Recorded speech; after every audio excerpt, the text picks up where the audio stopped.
We are counsel to Mr. Falana, aka FALZ, hereinafter referred to as our client. We write you this letter on his behalf regarding your publication dissemination of defamatory statement against him. The publication on September 25th, 2024 on your Instagram page captioned everything and everyone that is mentioned here. I will be disappointed. FALZ and his father are involved in this whole bribery issue. Has been our notice wherein you made some defamatory statement against our client. To set the record straight, our client never at any time initiated a conversation with Mr. Idris Okuneye. Our client has documentary evidence that Mr. Idris, as a matter of fact, the one who initiated the call. Specifically on the 4th of May 2024, Idris Okuneye, aka Bobrisky, contacted our client regarding a phone conversation with him. Our client graciously obliged, having knowledge of the Naira abuse charges leveled against him and genuinely believing he might require legal advice. Mr. Idris Okuneye, aka Bobrisky, called shortly after, but instead of soliciting legal advice, stated that he was in distress and needed financial assistance of about 3 million naira, which he claimed he needed to pay some officials to be permitted to stay in the VIP section of the correctional center. Our client, in the same conversation, advised him that there was no need to pay the officials of the correctional center any money. However, Mr. Idris Okuneye, aka Bobrisky, stated that his lawyers had messed up his case by asking him to plead guilty to the charges filed against him. Mr. Idris Okuneye, aka Bobrisky, insisted his request for the money, which our client continuously disapproved. Without contacting our client, you went ahead to publish a careless statement containing multiple allegations, including an insinuation that our client is involved in a homosexual affair and intended to get a presidential pardon from Mr. Idris Okuneye. The direct meaning, imputation, purport, and/or innuendo of the false, misleading, and defamatory statement is that 1. Our client, Mr. Falari, aka FALZ, connived with Bobrisky to pervert the cause of justice, and he is complicit in the obtaining of justice for financial gains. 2. Our client is participating in a device that constitutes subterfuge and lacks integrity, in concert with others with whom you also characterize as corrupt. 3. Our client's posturing as a human rights activist is deceitful and false. The entire publication was a vicious, wicked, and reckless play to impugn the reputation of our client and lower him in the estimation of right-thinking members of the public. We therefore demand on an immediate retraction of the offensive and derogatory allegations, as well as apology prominently published on all the platforms which have disseminated it without any justification whatsoever. Now, what is FALZ's relationship with Bobrisky? That will be a foolish question from a wise person. I say this because there is no question that is foolish, but if someone asks this question, it will be foolish if the person is wise. They are celebrities. I wonder what we are celebrating anyway, but we see them as public figures. So they meet in events, functions, things bring them together. So they do meet. They do see each other. They know where they meet. And you know, Bob is somebody who likes the cameras, likes publicity, no matter the sort of publicity. So that question, whether he is gay or not, simply because they met or they have had one contact or the other, is stupid. And then as to why he may have called him, one thing is that these celebrities, when they are in trouble, they look for the next person where help can come from. It's not peculiar to them. When people are in trouble, they look for the nearest help and who can be of help. And I think in the process, he called this guy.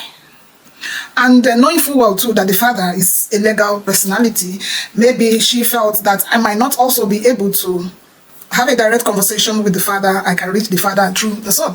We, the children, we usually get to our parents to ask for things, and parents are most times helpless when it comes to children issues. It's even possible that the children are at fault, but because they cannot throw the baby and the bathwater away, they will take their children in.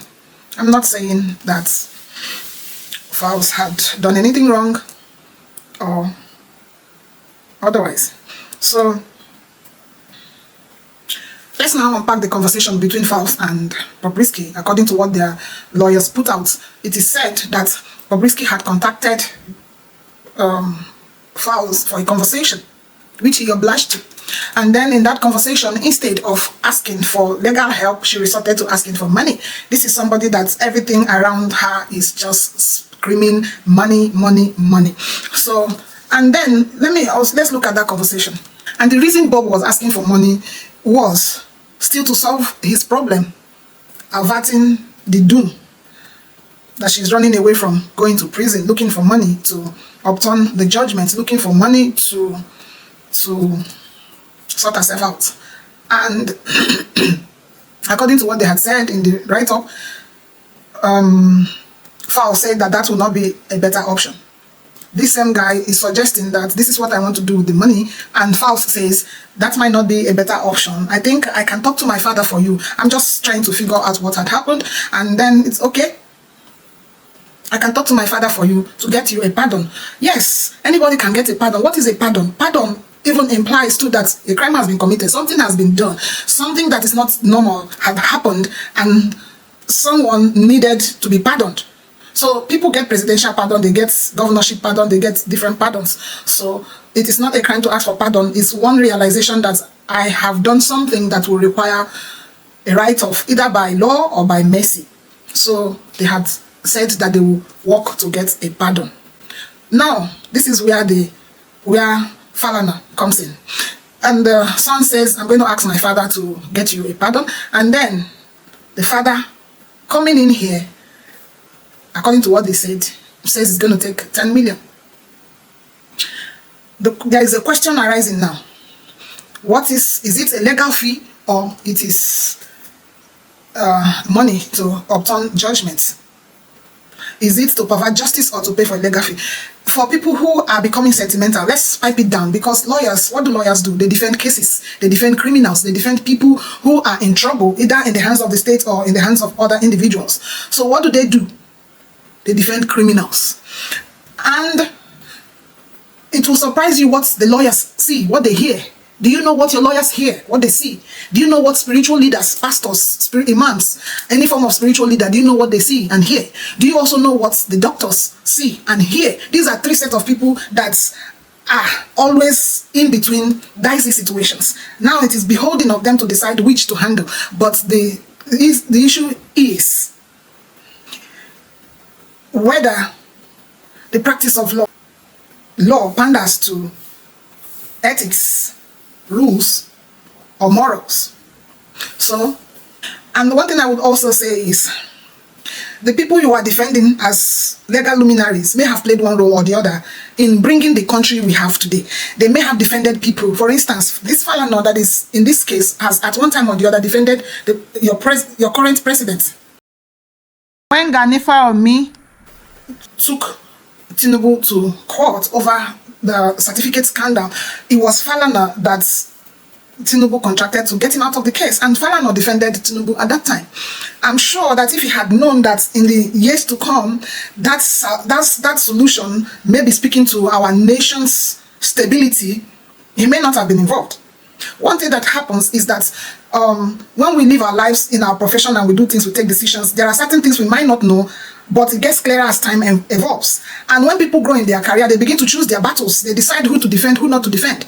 They decide the path they want their career to go, what they want to do, and what they do not want to do. For Falana, who has grown in his career, I will conclude that he has built his career to that point where he has decided these are the things I would like to be identified with now, as he identifies as a human rights lawyer, as somebody who wants to be part of nation building and speaking up to certain causes leading to that target. But that is not to say that he may not at one time or the other done something that would have contributed to where we are now as a country. It's about decision making. But what will be wrong if people continue in the same path even when they have discovered that that path is not for a greater good?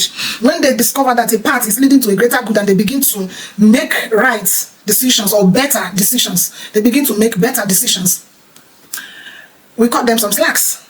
So if you also ask me, I don't think that the approach that Falana has taken, if at all that's him taking it and not the children, is the right thing. What I expected them to do is to just come and make a formal statement in the media stating their level of involvement in the matter and not threatening fire and brimstone. I would also like to let them know that there are a lot of people who have come to look at the FALANAS brand as something to identify with, and they will be watching closely to see how they handle situations like this. And it is good to clear your name. It is stability. He may not have been involved.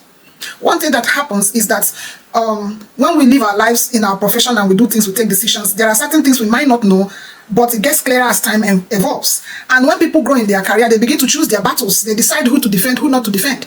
They decide the path they want their career to go, what they want to do, and what they do not want to do. For FALANAS, who has grown in his career, I will conclude that he has built his career to that point where he has decided these are the things I would like to be identified with now, as he identifies as a human rights lawyer, as somebody who wants to be part of nation building and speaking up to certain causes leading to that target. But that is not to say that he may not at one time or the other done something that would have contributed to where we are now as a country. It's about decision making. But what will be wrong if people continue in the same path even when they have discovered that that path is not for a greater good?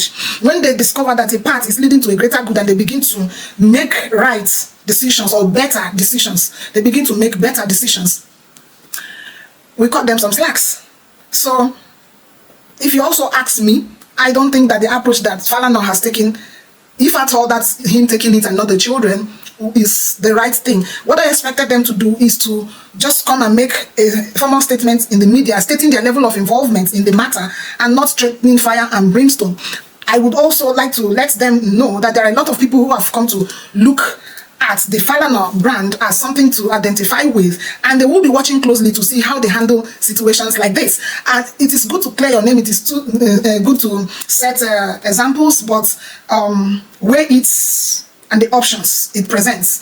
Now, what I have seen in the last few days is the children pushing, you know, with a childish mindset and this ego thing. We, the younger ones, have the tendency sometimes to sound right always, but we might not be totally right. So I don't think that the approach the children are taking is totally right. They might be pushing, and sometimes you think you are right, but there are people who may know you more than you know yourself. And when these things happen, people will start digging up things, bringing evidences, just to fight a cause of a young man, VDM, somebody they have come to identify with. So I think that the best thing they should have done will be to make an official statement stating their level of involvement and leave it there. Whether the public takes it that way or not, it's not something to be bothered about. Time has a way of clearing things. Now, I have also learned that Bobrisky had slammed a $1 billion lawsuit against VDM, stating that the voice recording he played was AI generated, which implies that it is not true. But if you ask me, I think there is some elements of truth in that voice note. If you check Bobrisky's mannerism, the way he talks, if you have followed him, the way he talks, the way the charm, the mannerisms of his communication, there is a 50-50 of that audio being correct. And other things that has happened, statements that have come, people that have come up to make analysis about it, and even the response of the people involved have shown you that actually a conversation happened. And if you are going to push through with this, your lawsuit, it simply means that all the parties involved are now going to play along with Bobrisky.